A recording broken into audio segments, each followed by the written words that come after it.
lost, and how being lost led me to communities just like this, that embraced me in love and found me, and how Unitarian Universalism didn't just make space for Christians and Muslims, Hindus, Buddhists, humanists, but also to those who are lost, and still forming their own structures of beliefs, and how Unitarian Universalism provides a safe space to explore those beliefs, and how UU communities act like guides, slowly allowing people to find themselves without the weight of judgment, and how being lost is not sinful, or wrong, or evil, that being lost is normal, and no matter how lost you feel, you are still worthy of love and care. So instead, I'm going to pull from a different thread today, and it seems fitting because of the imagery in here that pulls on themes on preservation and loving the earth. And this thread is still about love, but how love reveals itself in ways that are often cloaked in mystery, tragedy, sorrow, but also courage. So love is complex and multifaceted, and we often find it hard to define, even though our capitalist society can often market love as a sweet, almost sickly sweet.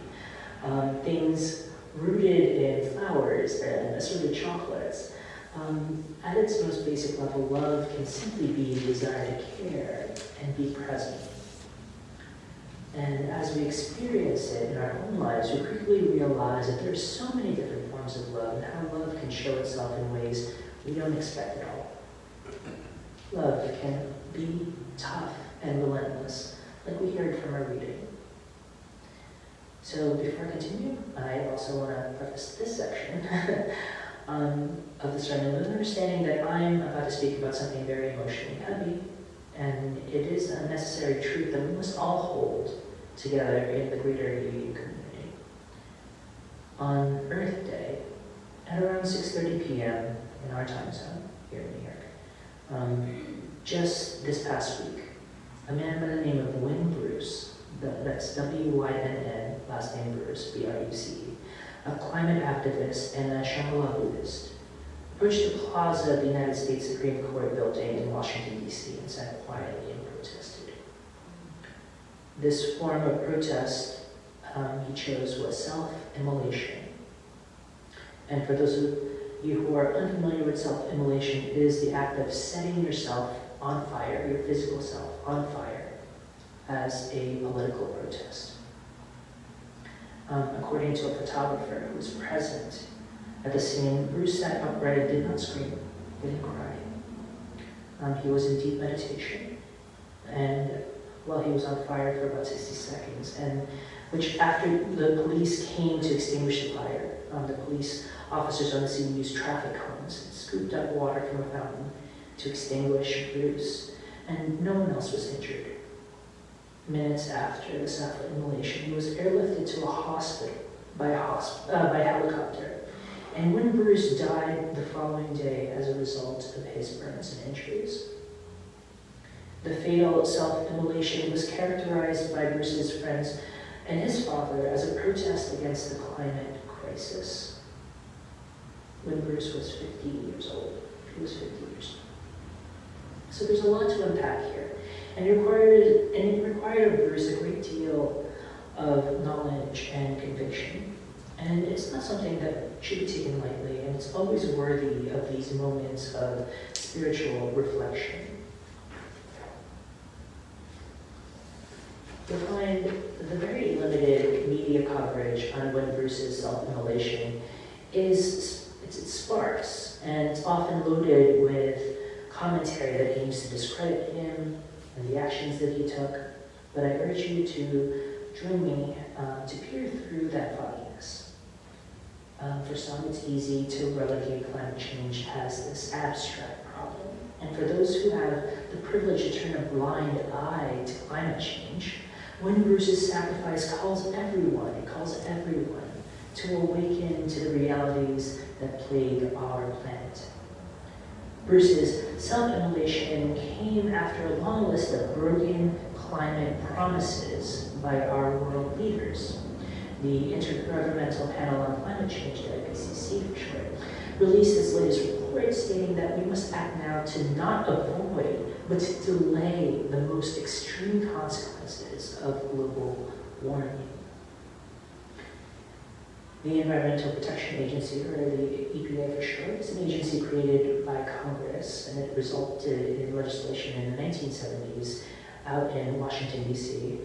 It serves the federal regulatory programs related to air pollution, and it includes hazardous substance regulation. For example, coal-fired plants, which date back decades before any treaty was signed. Regarding global warming, even though scientists have known about its link decades before its conception. In February of this year, the Supreme Court heard oral arguments for a case that could limit or revoke the EPA's ability to regulate carbon dioxide emissions.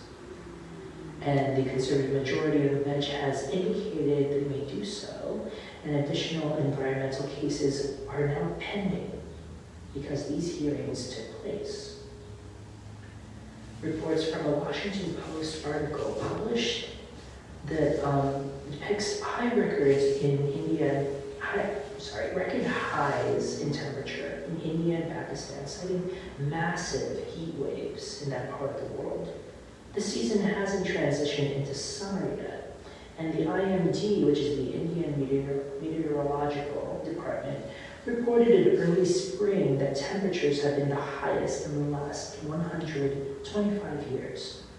Reports of these recent temperatures in the areas between northern India and Pakistan range from 109 to 113 degrees.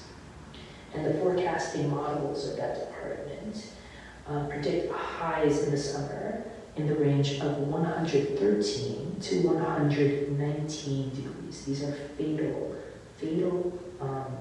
temperatures for people who don't have the resources to act accordingly to keep their bodies stable. It's important to note that this particular example of climate change, because of two particular characteristics. Number one, it takes place in the global south. It's important because the global north rely heavily on capitalist forms of economy, and the people in the global south are suffering from that. And number two, disparity in wealth and economic injustices lead us to believe that the people who will suffer the most from climate change are people who live in poverty. People who live in poverty. One main reason for climate change is the infinite nature of capitalism. Capitalism functions under the assumption that there is a potential for limitless growth. And that's not true. That's not true. Production has a direct impact on the depletion of our natural resources and the generation of hazardous waste materials. And this mode of thinking needs to be unlearned. It's natural for us to think the counterweight to capitalism is socialism. And the problem with socialism is that there are socialist models of economy that exist historically in China and the Soviet Union that do not take ecology into consideration and can in some ways be ecologically destructive. But fortunately, there are theorists and eco-theologians who address this problem in socialism by deploying a school of thought called degrowth. And when I first heard about this theory of degrowth, my natural inclination was, I need to be resistant to this because I don't believe that human development could be stunted as a result of degrowth. But that's not really what degrowth is. I later learned. Degrowth employs strategic ways to grow an economy, implicitly taking into consideration the finite nature of this planet. Because capitalism relies on a model of growth at all costs, it has created systems within itself that produce growth simply to create and hoard wealth. Growth can be sustainable. Growth can be achieved in ways that does not have to harm our planet. Eco-socialism is the path to a brighter future for the global North, but who are the ones to lead it? Fossil fuel oligarchs would like us to believe that it's them, that they have the knowledge and resources to lead such a charge. I would argue that it is the people in the global South, the ones who suffer the most devastating qualities of climate change, are the people who should lead this revolution. They are the ones who should lead this revolution. When Bruce loved the earth, he found deep joy and satisfaction in his Buddhist practice, and he was committed to the Martin Luther King Jr. and the Thich Nhat Hanh brand of nonviolence. He knew that the earth was in peril. And when I think about Will Bruce and people like him, I can't help but to remind myself of a quote by a great Unitarian Universalist minister, Theodore Parker, who said, "I do not pretend to understand the moral universe. The arc is a long one. My eye reaches a little ways, and I cannot calculate the curve and completely figure by experience of sight. I can divine it by consciousness. And from what I see, it surely bends towards justice." When Bruce's self-immolation also aimed to open our eyes to these injustices created by climate crisis, it was an act of defiance and direct opposition to climate injustice. It was a statement that we must do more than simply talk about the problem of climate change. We must take radical and transformative action. When Bruce's act also prompted us to reflect on how we as individuals and as a society prioritize our values.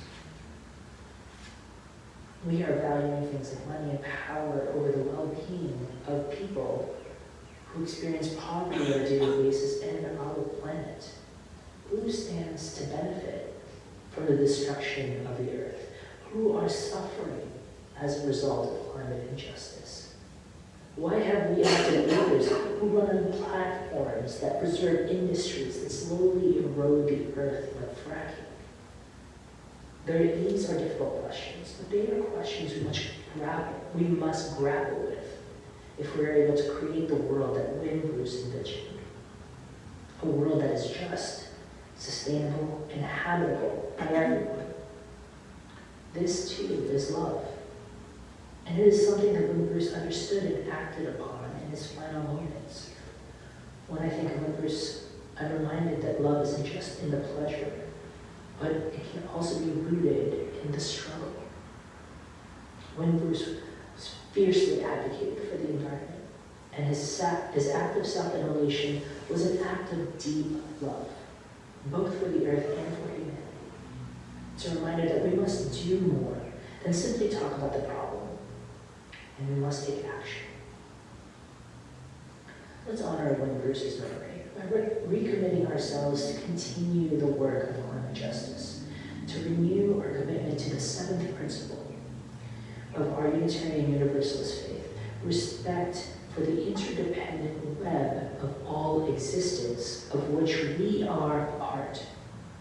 And with that, I'll close with a quote from Martin Luther King Jr. We are now faced with the fact that tomorrow is today.